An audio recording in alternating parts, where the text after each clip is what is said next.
Kabajamtoota hordoftoota TV kanaan nagaan Waaqayyoo biyya jirtan hundumaatti isiniif haa ta'u.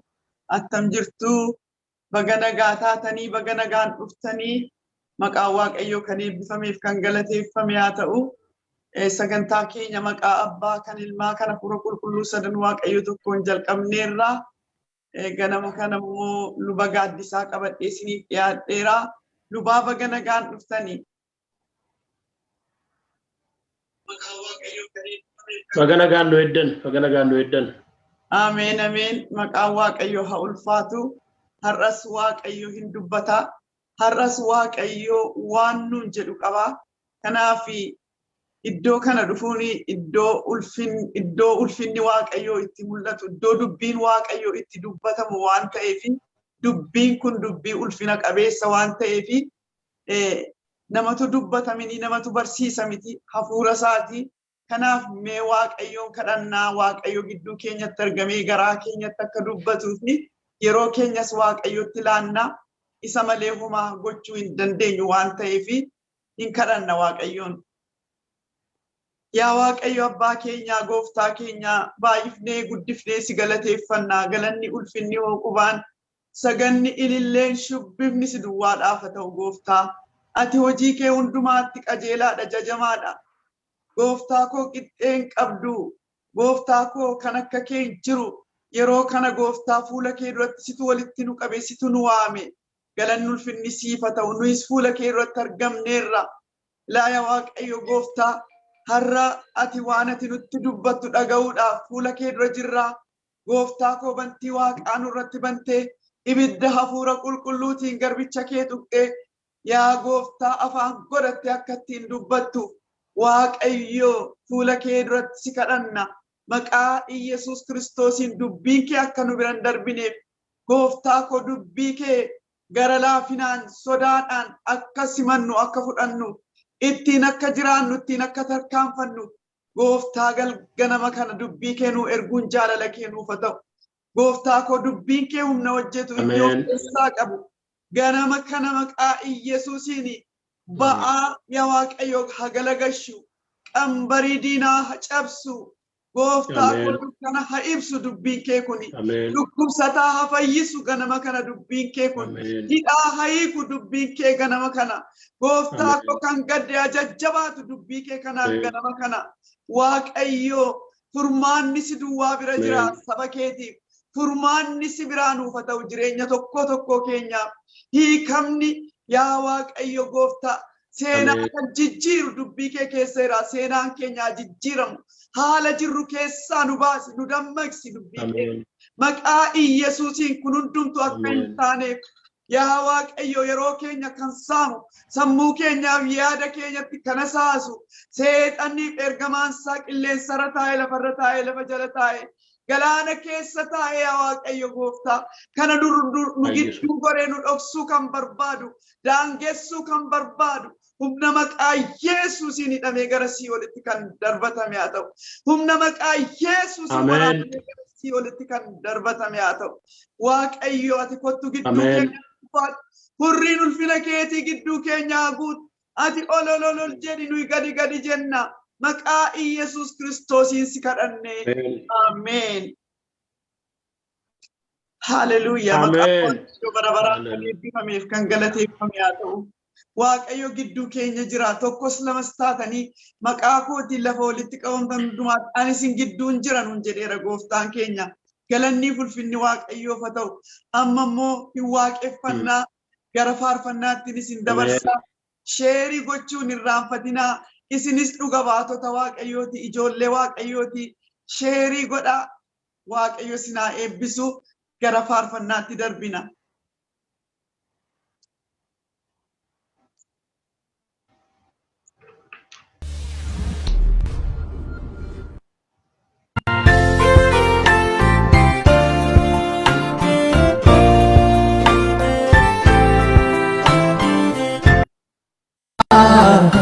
Waaqayyo waamuma du'a cubbama sinfedu qalbii diddiirradhu jedha Waaqayyo araara qabeessa inni cubbuu keessiif dhiisa qalbii diddiirraadhu jedhee wangeela keessatti ibsa yaa lafaa dhaga'i dubbii Waaqayyoo dhaga'i hundee jireenyaas barii yaa lafaa dhaga'i dubbii Waaqayyoo dhaga'i hundee jireenyaas barii.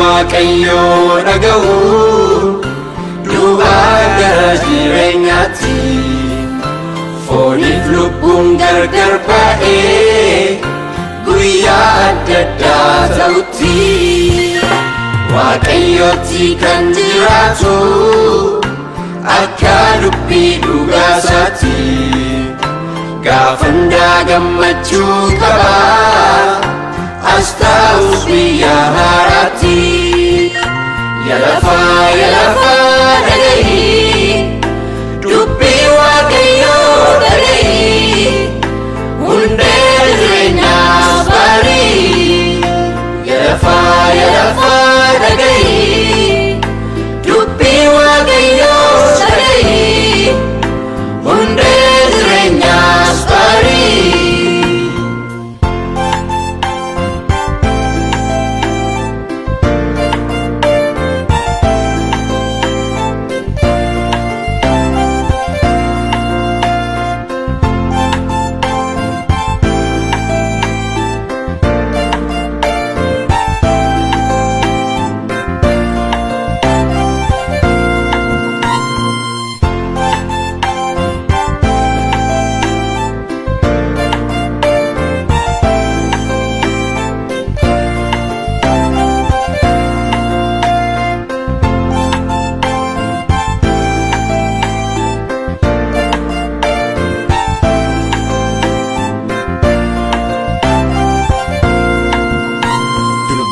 Afaan kootii ba'ee biyya lafarraa naanna'u kanan jedhetu raawwatiin gara kottoon hin deebi'u jedhee Waaqayyo himeera karaa afaan raajootasaa raawwachuuf jira yaadasaa dhaga'i malee dubbisaa yaa lafaa dhaga'i dubbii Waaqayyoo dhaga'i hundee jireenyaas barii yaa lafaa dhaga'i dubbii Waaqayyoo dhaga'i hundee jireenyaas barii.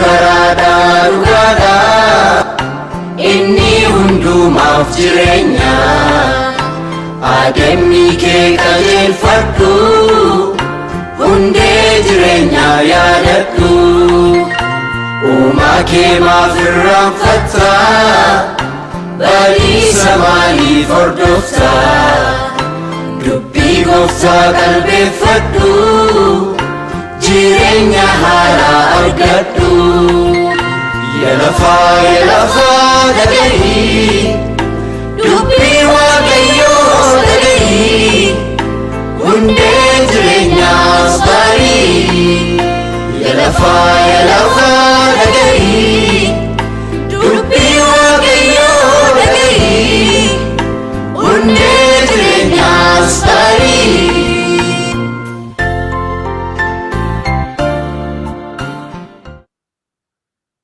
Amin. Maqaan Waaqayyoo haa eebbifamu. Faarfattoota kana Waaqayyo Waaqarraa basaasa dhuma hin qabne na eebbisu. Dubbii sagalee Waaqayyoo karaa isaaniis labsameera. Lafti dubbii Waaqayyoo akka dhageessuu fi lubnis akkasuma dubbii Waaqayyoo fudhatanii dhufaniiru. Lubaa isiniif hafuura qulqulluuf hin gadhiisaa itti darbaa. Waaqayyo isin haa eebbisu. Nagaan Waaqayyoo bakka jirtan maratti hunduma keessaniif haa ta'u. Dhaggeeffattootaaf hordoftoota TV kanaan Waaqayyoo nagaa isaa hunduma keenyaaf haa baay'isu. Waaqayyo nu eegee har'aan nu ga'eera. Galanni isaaf haa ta'u. Amiin. Kanaanis ijoollota ammaa faarfannaa jaallatamaa faarfannaa beekamaa kanaan Waaqayyoon nu waaqeffachiisanii Waaqayyoo isaan haa eebbisu jechuun jaalladha. Waaqayyo Waaqarraa isaan haa eebbisu. Amiin. Torbanoota sadan tokkoof mata duree nu irratti sagalee Waaqayyoo walii wajjin ilaalaa jirru hojii waldaa kiristaanaa waan jedhu ilaalaa jirra. Hojii waldaa kiristaanaa yookaan ergama waldaa kiristaanaa waa'ee ergaa isa guddaa. Hojii waldaa kiristaanaa inni jalqabaa yeroo hundumaa gochuuf raawwachuun hojjechuun kan ishee irra jiru wangeela lallabuudha. Kun hojii keenya isa jalqabaati. Wangeela lallabuun. Inni lammaffaan immoo ergaan inni guddaa kun galma ga'eeraa. Fiixaan ba'eera raawwatameera kan nuun jennu yeroo namoonni amanan duuka buutuu ta'anidha. Yeroo isaan bartuu ta'anidha. Torban darbe egaa isa kana ilaalle. Duuka buutuu jechuun maal jechuu akka ta'e, bartuu jechuun maal jechuu akka ta'e sagalee Waaqayyoo walii wajjin ilaalaa turre. Kanaaf waldaan kiristaanaa kanarratti baay'ee hojjechuu qabdi. Keessumaa bara keenya ammaa kana keessa, bara jiraannu kana keessa jaarraa 21ffaa kana keessatti waldaan amantootaa duuka buutuu gochuu irratti bartuu gochuu irratti baay'ee hojjechuu qabdi. Kanarratti xiyyeeffannaa guddaa laachuu qabdi isa jedhuti har'a walii wajjin ilaalla. Waldaan bara keenya keessa jirtuuf sababni duuka buutuu gochuu horachuuf hojjechuu qabduuf waa muraasan dubbadha. Maaliifidha? Waldaan bara keenya keessa jirtu duuka buutuu gochuu irratti bartuu gochuu irratti kan isheen xiyyeeffachuu qabduuf maayin sababi isaa maayin wanta muraasan arramoosni wajjiniin sagalee Waaqayyoo keessaa hirmaadha. Sababni nuun namoota amanan duuka buutuu gochuu bartuu gochuu irratti xiyyeeffachuu qabnuu fi kuni hojjettoota sin ilaalaa tajaajiltoota sin ilaalaa hunduma keenya ni ilaalaa. Inni tokkoffaa raawwatama ergaa isa guddaa waan ta'eef. Kanaaf kanarratti xiyyeeffachuu qabna. Duuka buutuu gochuun bartuu gochuun raawwatama ergaa isa guddaadha. Ergaan inni guddaa raawwatameera kan nuyi jennu, fiixaan ba'eera kan nuyi jennu, galma ga'eera kan nuyi jennu, goolii barbaachise sana rukuteera kan nuyi jennu yommuu isaan duuka buutuu ta'anidha. Yommuu namoonni amanan, namoonni gooftaa argatan, namoonni gooftaa fudhatan, namoonni aaraan yommuu isaan duuka buutuu ta'uu danda'anitti ergamni inni guddaan ajaji inni guddaan tallaaqu talqoonni jedhamu Great Commission inni nun jennu suni kan inni galma ga'eera jennu namoonni yommuu isaan gooftaa fudhatan qofatu hin taane bartuu ta'uu yommuu isaan danda'anidha. Kun ajaja gooftaati. Kun abboommii gooftaati. Kan kana dubbate gooftaa keenya Yesuus Kiristoosidha. Akkas jedha. Wangeela Maatiyos boqonnaa 28 lakkoofsa 19 gubbaarraa egaa dhaqaa maqaa Abbaatti kan Ilmaatti kan Hafuura Qulqulluutti isaan cuubuudhaan saba hundumaa bartoota koo godhaa. Alaasa kan egaa dhaqaa maqaa Abbaatti kan Ilmaatti kan Hafuura Qulqulluutti saba hundumaa cuubuudhaan maal godhaa? Bartuu koo godhaa. Hordoftoota koo godhaa. Duuka buutota koo godhaa. Maaliif kanarratti bara kana keessa yeroo kana keessa xiyyeeffachuun nu barbaachise yoo jenne inni jalqabaa ergamni Waaqayyoo ergamni inni guddaa galma ga'eera fiixaan ba'eera xumurameera raawwatameera kan nu jennu yeroo namoonni bartuu gooftaa ta'anidha. yeroo namoonni duuka buutuu dhugaa ta'anidha. Yeroo namoonni hordoftoota dhugaa ta'uu danda'anidha. Kanaaf waldaan kiristaanaa bara kana keessa kanarratti xiyyeeffachuu qabna. Namoonni duuka buutuu ta'aniiru, namoonni bartuu dhugaa ta'aniiru, namoonni hordoftoota dhugaa ta'aniiru, isa kanarratti hojjechuu qabna. Sababni inni jalqabaa ergamsa guddaa bakkaan ga'uudha wanta ta'eef. Lammaffaa maaliif kanarratti hojjechuun nu barbaachise? Duuka buutuu gochuu irratti, bartuu gochuu irratti maaliif waldaan amantootaa bara keenya kana keessa, jaarraa amma jirru kana keessa maaliif nu barbaachise? Lammaffaa namoonni amanan, namoonni gooftaa fudhatan baay'achaa waan jiraniif. Namoonni gooftaatti amanan baay'achaa jiru. Namoonni gara mana waaqayyoo dhufan baay'achaa jiru. Namoonni amanan baay'achaa jiru. Karaa garagaraan baay'achaa jiru. Waldaan iddoo garagaraatti banamaa jirti. Namni dacha'ee yaa'ee gara mana waaqayyoo dhufaa jira. Gara waldaa amantootaa dhufaa jira. Gara amantii kanaa dhufaa jira. Kanaaf egaa yeroo kanaa bartuu gochuu irratti hojjechuutu nurra jira. Kanarratti xiyyeeffachuu qabna. Rakkinni keenya immoo namoota isaan guddisan, namoota isaan nyaachisan hin qabnu. Rakkoon keenya ni guddaan namoota dhufan kan, namoota amanan kan, namoota gara gooftaatti deebi'an kanaa milikkita sarganii haa ta'u, dinqii sarganii haa ta'u, waa garagaraan haa ta'u, namoota yaa'anii dhufan kanaa namoota guddisan hin qabnu. Namoota qaban hin qabnu. Kanarratti hojjechuutu nu barbaachisa. Namoota isaan qaban hin qabnu. Namoota waaqayyoo keessan ture jedha nama baay'inaan dhageessu. Mee bara kana mana waaqayyoo keessan ture, faarfachaan ture, lallabaan ture, tajaajilaan ture, akkasin ture, namoota jedhan baay'ee dhageenyam. Biyya lafaatti kan deebi'an, hojii seexanaatti kan deebi'an, hojii foonitti kan deebi'an, iddoo garagaraa yeroo isaan gaafatanii an mana waaqayyoo keessaa keessummeessaan ture, an mana waaqayyoo keessaa tajaajilaan ture, an mana waaqayyoo keessaa faarfachaan ture, an mana waaqayyoo keessaa kana gochaan ture. Har'a garuu iddoo sana hin jiran. Hin jiran. Har'a garuu iddoo barbaadaman sanatti argachaa hin jiran. Yeroo baatanii ilaaltan in argitu. Garaa keessantu sin gatte. Garaa keessantu sin gatte. Ani mucaa baluuti, ani mucaa lubaati, ani mucaa akkasiiti kan jedhan. Har'a garuu mana waaqayyoo keessa kan hin jirre, wajjin kan hin jirre, booddee isaaniitti kan deebi'an namoota baay'ee. Maa inni namoota bartuu isaan godhantu hin jiru jechuudha. Namoota duuka buutuu isaan godhantu hin jiru jechuudha. Kanaaf waldaan kiristaanaa, amantoonni, tajaajiltoonni bara kana keessa waaqayyo itti gaafatama kan nutti kennu. Waaqayyo kan nu barbaadu. Kanarratti baay'ee hojjechuu qabna. Kanarratti baay'ee xiyyeeffachuu qabna. Nan ture kan jedhan har'a kan hin jirre baay'eetu jira. Yeroo karaa kana keessa deemnu hin arginu. Yeroo mana bunaa dhaqxan hin argitu. Namoota tokko yeroo haasofsiiftanii akkasan ture. Mana waaqayyoo keessan ture. Keessumaa baay'inaan faarfachaan ture.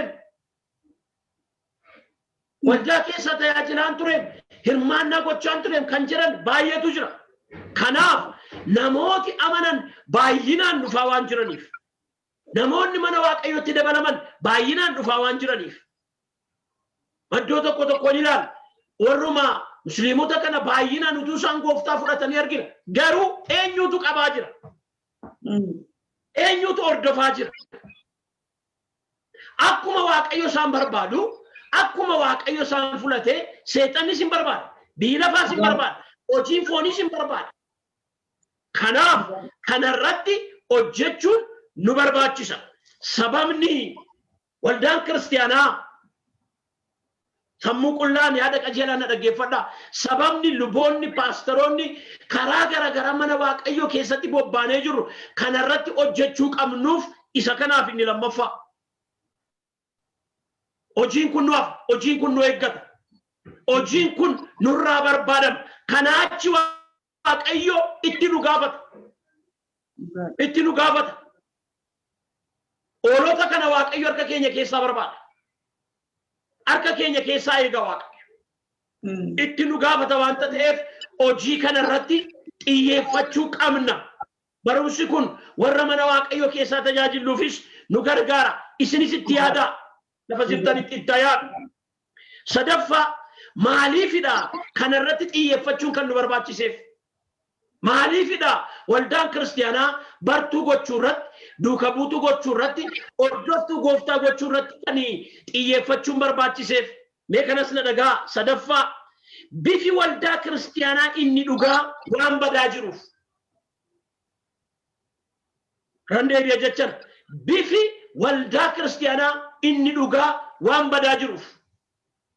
Bifni waldaa kiristaanaa inni dhugaa moo maalidha? Qulqullummaa. Waldaan kan isheen ittiin beekamtu. Kiristaanonni kan inni ittiin beekan, amantoonni kan inni ittiin beekamu. Bifni keenya maalidha yoo jenne qulqullummaadha. Bifi waldaa kiristaanaa badaa jira. Waldaan kiristaanaa yeroo kam caalaayyuu yeroo yaaddessaa keessa jirti. Waldaan kiristaanaa Waaqayyoon fakkaachaa jirti. Qulqullummaan jira. Warra tajaajilu biras, warra tajaajilu biras mana Waaqayyoo keessa qulqullummaan jira. Baratti qulqullummaan bade, baratti qulqullummaan dhibe, baratti waa'ee qulqullummaa lallabuun iyyuu barsiisuun iyyuu barsiisa booddeettafaa fakkaata. Barsiisa yeroon isaa irra darbame fakkaata. Barsiisa hafe fakkaata. Bifi waldaa kiristaanaa badaa jira. Kanaaf bifni waldaa kiristaanaa inni dhugaan akka deebi'uuf, inni Waaqayyo barbaadu akka deebi'uuf, inni Waaqayyo ilaalee itti gammadu akka deebi'uuf kanarratti hojjechuu qabna. Kanarratti xiyyeeffachuu qabna. Yesuus gaafa mana qulqullummaa keessa dhufe, mana isaa keessatti bittaaf gurgurtaan yommuu geggeeffamaa ture, alangaa fudhatee ka'e. Wanti bara kana mana Waaqayyoo keessatti hojjetamu alangaa nama fudhachiisa jira. Dullaa nama fudhachiisa. Phaawulos warra Qorontosiin akkas jedhe, ulee qabadhee dhufuun, dullaa qabadhee dhufuun. Waldaa Qorontos keessatti waan xuraa'aa baay'eetu hojjetama. Waldaan Qorontosiif waldaan bara kana keessa jirtu na of kalchaa, of fakkaatti, wal fakkaatti. Maaliif kanarratti xiyyeeffachuun nu barbaachise? Bifni waldaa kiristaanaa akka deebi'uuf. Waldaan kan isheen ittiin beekamtu, kan isheen ittiin mul'atu, kan isheen ittiin argamtu, waldaan waldaa qulqullooftu. Kenne waamna mini tokkummaa qulqullootaa. Tokkummaan keenya tokkummaa qulqullootaati. Ni kun na sodaachisa, ni kun na yaaddessa, inni kun anaan yaada natti taa'aroon tokko tokko. Bifi waldaa kiristaanaa inni dhugaa badaa jira. Sagalee Waaqayyoo akkas jedha. Ergaa Phexros duraa boqonnaa 3, boqonnaa 1 lakkoofsa 13 kaasee. Kanaafis mudhii yaada keessanii jabeeffadhaa, warra of qaban ta'a, abdii keessan guutummaa isaa yeroo Yesuus Kiristoos mul'atu isinii dhufurra kaa'adhaa. Akka ijoollee abboomamanii ta'a malee kajeellaa foonii isa bara gowwummaa keessanii duukaa hin luucca'inaa. Inni isin waame qulqulluu akka ta'e isinis adeemsa keessan hundumaan qulqulloota ta'a. Akka ijoollee abboomamanii ta'a malee kajeellaa foonii isa bara gowwummaa keessanii duukaa hin luucca'inaa. Inni isin waame qulqulluu akka ta'e isinis adeemsa keessan hundumaan qulqulloota ta'a. Inni caafata qulqullaa keessatti ani qulqulluu waan ta'eef isinis qulqulloota ta'a. Ameen. Danni saafa ta'u. Bifi waldaa kiristaanaa isa kana gaa qulqullummaa. Ani qulqulluu akkan ta'e jedha Waaqayyo. Isinis adeemsi keessan jireenya keessan hundumaan qulqulloota ta'a. Maaliif kanarratti xiyyeeffachuun nu barbaachise yoo jenne bifni waldaa kiristaanaa inni dhugaan badaa waan jiruuf isinitti haa dhaga'amu obboloota. Firoota koo isinitti dhaga'am. Warri waamicha qabnu isinitti dhaga'am. Barakam caalaa yeroo kana yeroo nun itti waa'ee qulqullummaa lallabnu waa'ee qulqullummaa barsiifnu ta'utu nurra jira. Seera Lewwotaa keessaas akkas jedha sagalee Waaqayyoo. Seera Lewwotaa boqonnaa 19 Waaqayyo saba isaan akkas jedha. Boqonnaa 19 lakkoofsa 1-2 itti fufees Waaqayyo Museedhaan guutummaa waldaa Israa'elitti dubbadhu isaaniin Waaqayyo ani Waaqayyo gooftaan keessan qulqulluu akkan ta'e isin immoo qulqulloota ta'a. Ameen. Waaqayyo bara kamiyyuu qulqulluudha. Dhugaadha. Waaqayyo bara kamiyyuu qulqulluudha. Dhugaadha. Waaqayyo bara kamiyyuu qulqulluudha. Kanaaf akkas jedhe ani qulqulluu akkan ta'e isinis adeemii keessan hundumaan qulqulloota ta'a. Ameen. Maaliif waldaan amantootaa waldaan kiristiyaanaa warri waamicha qabna jennu itti gaafatama qabna jennu Waaqayyo bara kana nu kaaseera jennu maaliif kana irratti dubbachuun nu barbaachise? Bifa kanatu badaa jira. Bifa kanatu dhibaa jira. Bifa kanatu dhokachaa jira. Waldaa kiristiyaanaa keessa jallina baay'ee jira. Ammeenya baay'ee jira. Cubbuudha baay'ee jira. Waan dhokataa baay'ee jira. Kanarratti xiyyeeffachuu qabna. Kanarratti hojjechuu qabna. Bifi waldaa kiristiyaanaa akka deebi'uuf bara koo keessa, bara kee keessa, bara keenya keessa bifni waldaa kiristiyaanaa baduun qabu. Baduun qabu. Ija jabinaan dubbachuu qabna. Qabsinee dubbachuu qabna. Akka Ermiyaas fa'aa mana Waaqayyoo holqa hattuu gootanii jedhe Ermiyaas. holqa hattuu gootanii Amaariffis akkas jedha የወንበዴዎች መሸሸጊያ ዋሻ አረጋችሁትን holqa hattuu gootanii manni Waaqayyoo mana kadhataati. Manni Waaqayyoo holqa hattuu miti lafa namni waan barbaade godhee waan barbaade hojjetee waan barbaade raawwatee waan barbaade dalagee dhufee keessa dhokatu miti. Randeebiya inni kun Yesuusin eekamsiiseera. Dhugaadha. Eekamsiiseera Yesuusin manna abbaa koo mana kadhataati. Mana kadhataati. Mana bittaaf gurgurtaa miti arra garuu manni Waaqayyoo mana bittaaf gurgurtaa ta'e.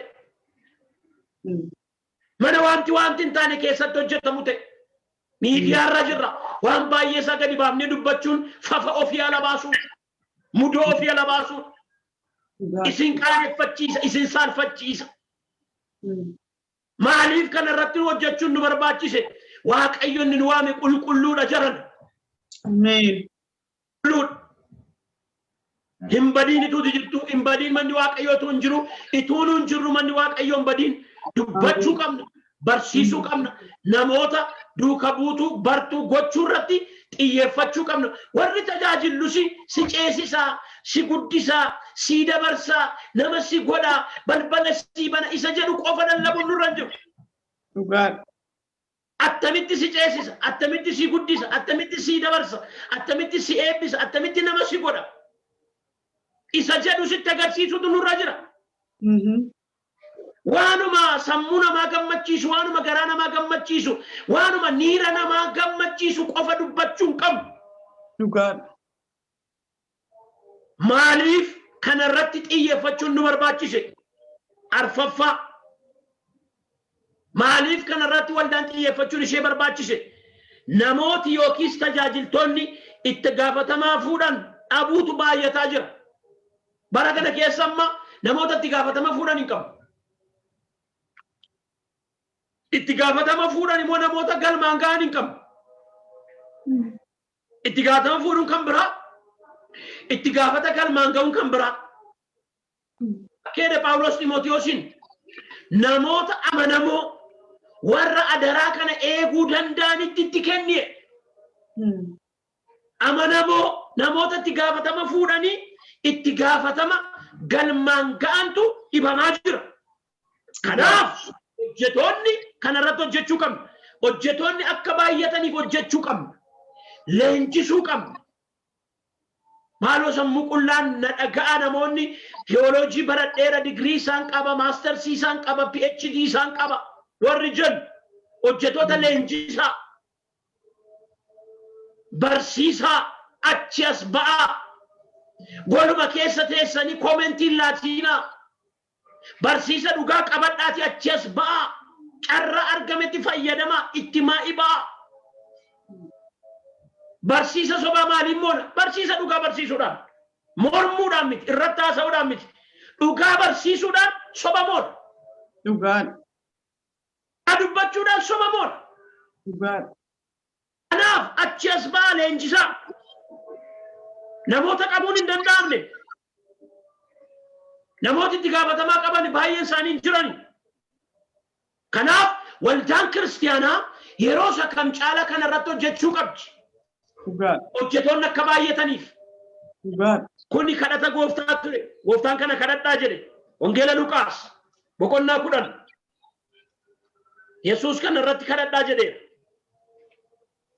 Wangeela Luqaas boqonnaa 10 lakkoofsa 1-2 nan dubbisa. Galee Waaqayyoo. Kana booddee gooftichi kan biraa namoota 72 mul'inatti hojiidhaaf kenne. Gara mandara iddoo ofii dhaquuf jiru hundumaatti lama of dira isaan erge. Inni isaaniin midhaanni sassaabamu danuudha. Laa dubbii Waaqayyoo. Midhaanni sassaabamu danuudha. Hojjettoonni sassaaban garuu muraasa. Kanaafis hojjettoota midhaan sassaaban itti yaafatuuti. Abbaa midhaanichaa kadhadhaa. Midhaanni sassaabamu danuudha. Hojjettoonni sassaaban garuu muraasa. Abbaan midhaanichaa hojjettoota itti yaafatuuti. Maaltu barbaachisa? Hojjettoota amanamoo.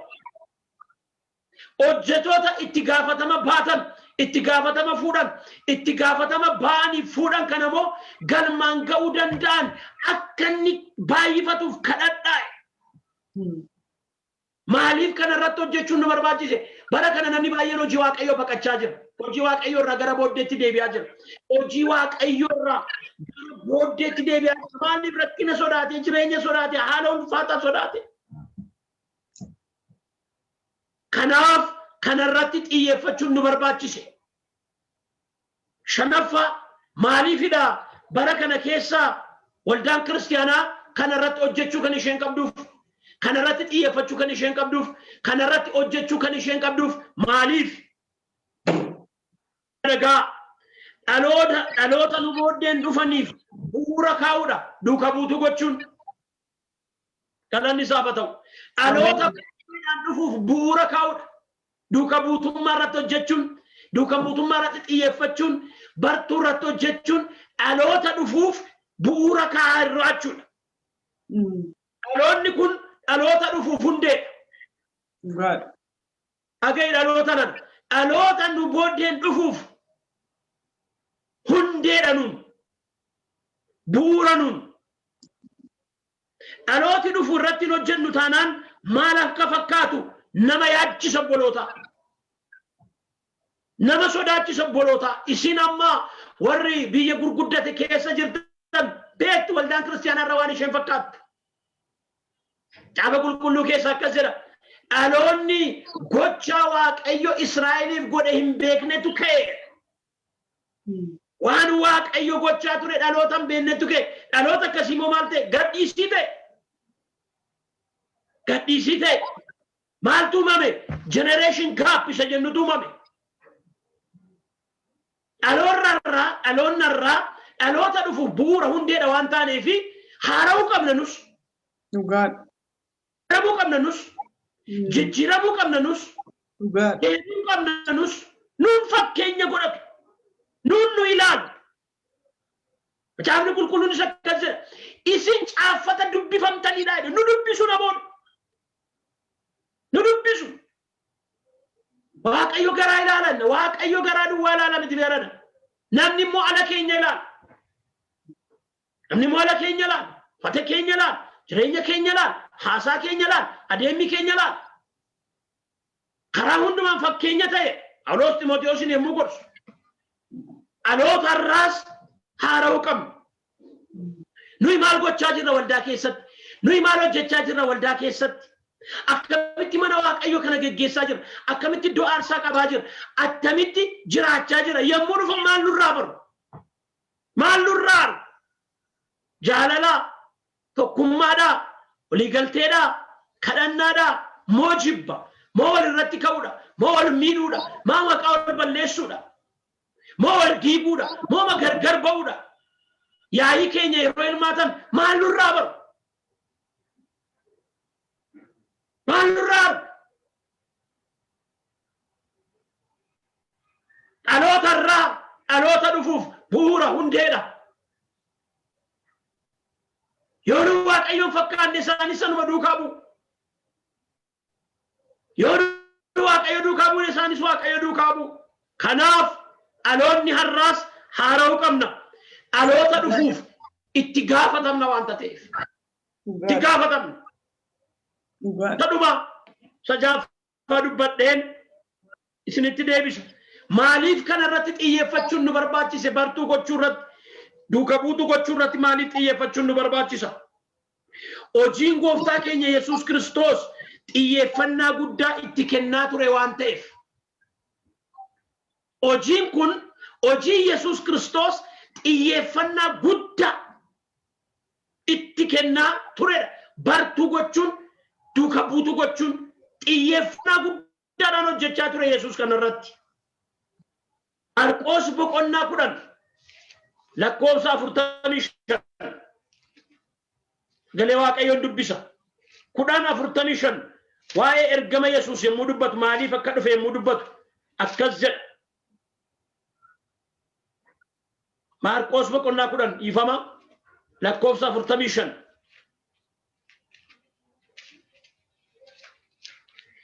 Ilmi namaa hojjechiifachuudhaaf utuu hin ta'in hojjechuudhaaf dhufe. Ilmi namaa hojjechiifachuudhaaf, namootaaf hojjechuudhaaf, furii namoota baay'eef of kennuudhaaf dhufe.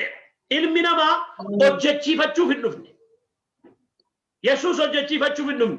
Isa jalqabaa tajaajiluuf dhufe. Hojjechuuf dhufe. Lammaffaa lubbuusaa warra kaaniif haarsaa gochuudhaaf dhufe. Tajaajiltoonni bara kana keessa jiru ana dabalatee namoonni akka nu gugguufan, gooftaa akka nu jedhan, akka isaan nu jala fiigan barbaanna. In hojjechuufi miti, hojjechiifachuu barbaanna. Mishiinii Yesuus garuu kana miti. Ergamni Yesuus garuu kana miti. Tajaajilli Yesuus Kiristoos rakkatoota hin gargaaraa, dhukkubsattoota hin fayyisaa, duuka buutuu moongodha. Kanarratti hojjeta. Xiyyeeffannaa guddaatti kenna Yesuus. Bartuu gochuu irratti, duuka buutuu gochuu irratti, ituma dhukkubsataa fayyisu, ituma rakkatoota gargaaru, ituma dinqii garaagaraa hojjetu, achi as deebi'ee immoo duuka buutuu gochuu irratti immoo baay'ee hojjeta. Maaliif yeroo inni adeemu namoonni itti fufanii hojii kana hojjetan jiraachuutu irra jira. Yeroo nuun deemnu, yeroo nuun darbinu, nuyi namoota dhaabbatoo miti, bara baraan lafa kanarra hin jiraan, hin darbina. Nus warra nu dura turan irraa fuune. Yeroo nuun hin jirretti namoonni bakka keenya bu'anii wangeela kana lallaban, hojii Waaqayyootti fufsiisan, bifa waldaa kiristaanaa eeganii jiraachisan jiraachuutu irra jira. Kanaaf kanarratti xiyyeeffachuu qabna. Tajaajilli gooftaa keenya Yesuus Kiristoos inni jalqabaa, inni dhumaa duuka buuta horachuudhaaf tajaajilli isaa eebbisuu ture. Kanaan jalqabee, kanaan xumure Yesuus. Galanni isaaf haa ta'u. Duuka buutota gochuudhaan xumure hojii waldaa kiristaanaa, ergaa isa guddaa galmaan ga'u, wangeela babal'isu. Lammaffaa warra amanan duuka buutuu gochuu, bartuu gochuu. Hojiin kun lamaan hojii gargar ba'an miti. Hojii walitti hidhamee jirudha.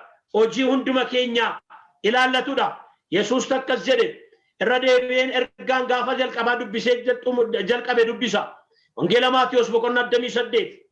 Bartoonni 11 immoo Galiilaa keessaa gara gaaratti Yesuus ol argina isaaniin jedheen dhaqan. Yeroo isa arganitti sagadaniif kaan garuu uumamani.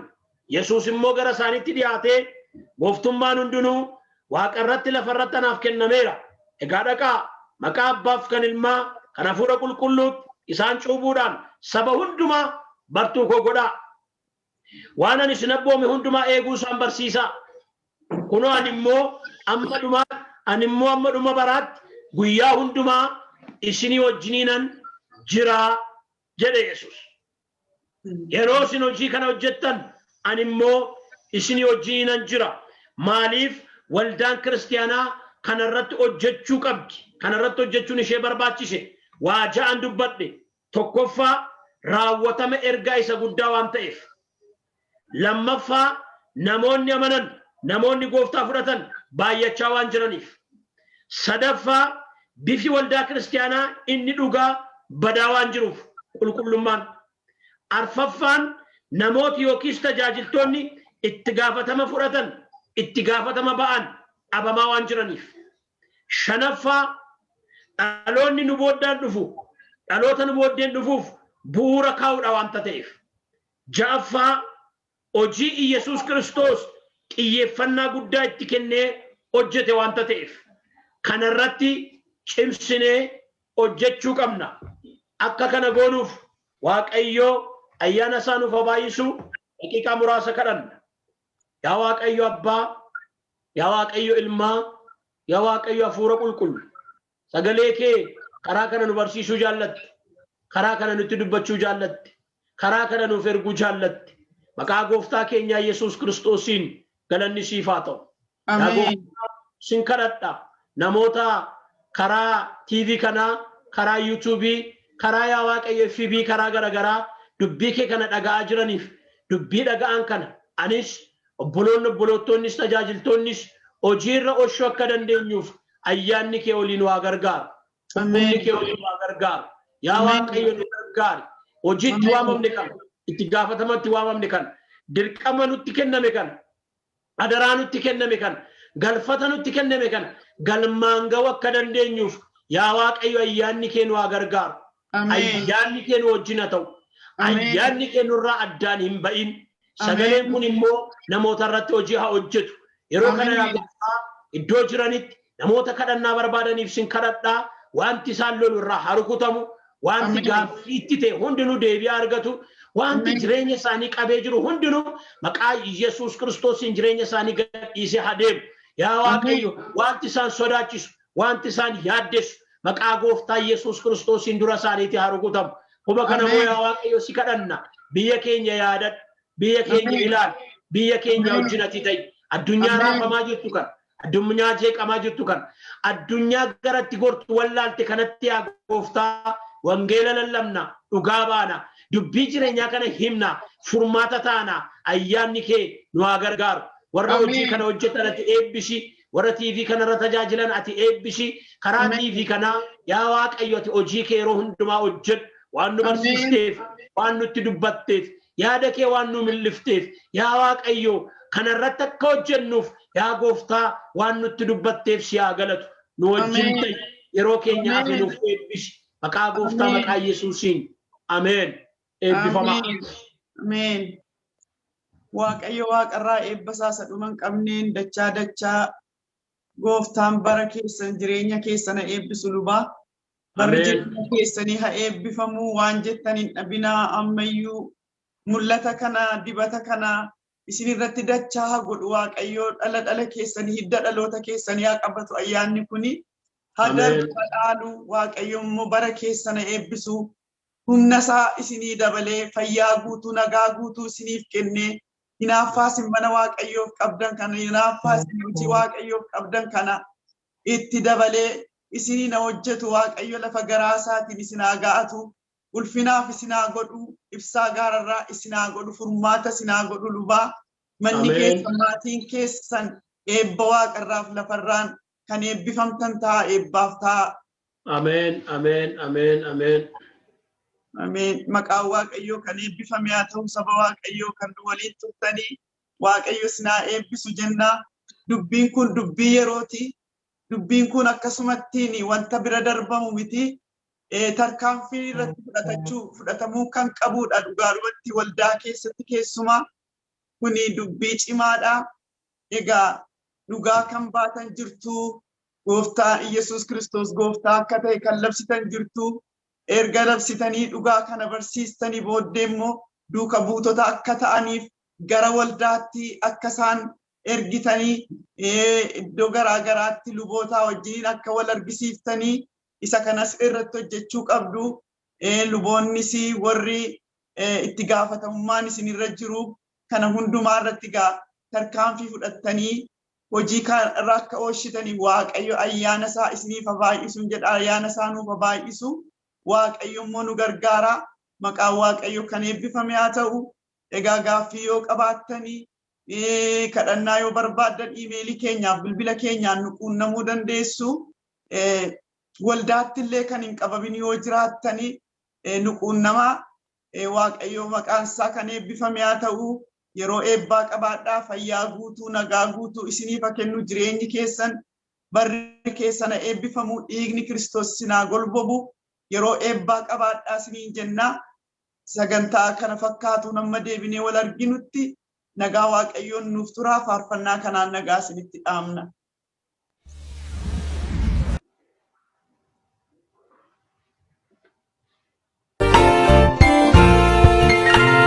Ani jiraataadha jedha Waaqayyo hundumaa du'aa cubbamaa sin fedhu qalbii diddiirradhu jedha Waaqayyo araara qabeessa inni cubbuu keessiif dhiisa qalbii diddiirradhu jedhee wangeela keessatti ibsa ya lafa dhaga'i dubbii Waaqayyo dhaga'i hundee jireenyaas barii ya lafa dhaga'i dubbii Waaqayyo dhaga'i hundee jireenyaas barii.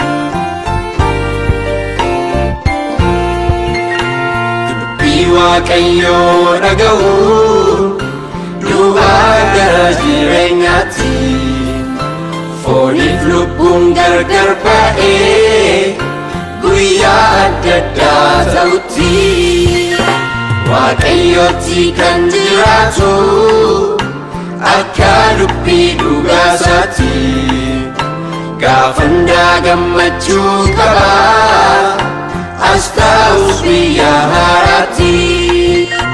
Ya lafa dhaga'i dubbii Waaqayyo dhaga'i hundee jireenyaas barii ya lafa dhaga'i dubbii Waaqayyo dhaga'i hundee jireenyaas barii.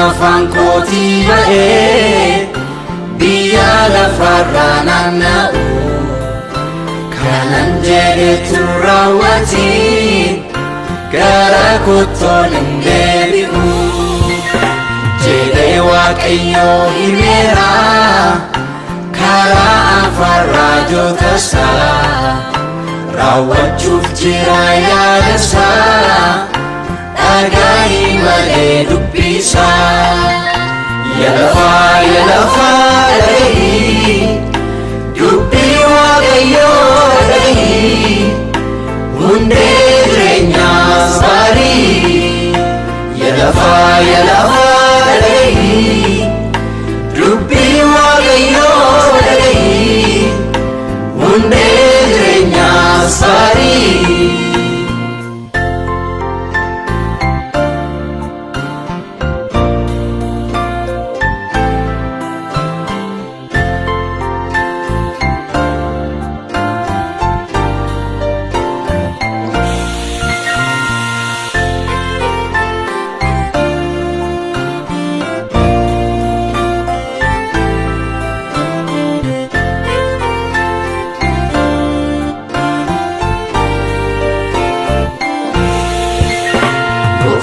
Karaadhaa dhugaadhaa inni hundumaaf jireenya adeemni kee qajeelfadhu hundee jireenyaa yaadadhu uumaa kee maaf irraanfatta badiisa maaliif hordofta dubbii Gooftaa qalbeeffadhu jireenya haaraa argadhu yaa lafaa dhaga'i dubbii Waaqayyoo dhaga'i hundee jireenyaas barii yaa lafaa